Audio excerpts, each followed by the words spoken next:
Trump దెబ్బ కెనడాకి బాగానే తగిలింది. అంతకుముందు ప్రశాంతంగా దర్జాగా ఉంటూ భారత్ లాంటి వాటితో గొడవలు కూడా పెట్టుకున్నటువంటి దేశం, భారత్‌తో నానా రచ్చ చేసినటువంటి దేశం కాస్త ఇప్పుడు ఆర్థికంగా సంక్షోభం ఎదుర్కొంటోంది. పదే పదే అవమానాల్ని ఎదుర్కొంటోంది.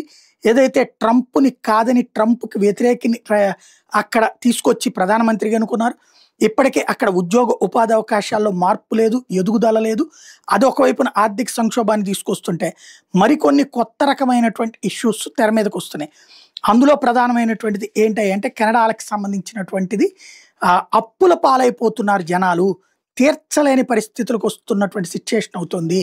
దీంతో కెనడాకి సంబంధించినటువంటి ప్రభుత్వం చెప్తున్నది ఏంటంటే లగ్జరీగా లేకపోతే అద్భుతంగా బ్రతకాలని కోరుకోవద్దు. Canadians must accepts a lower standard of living.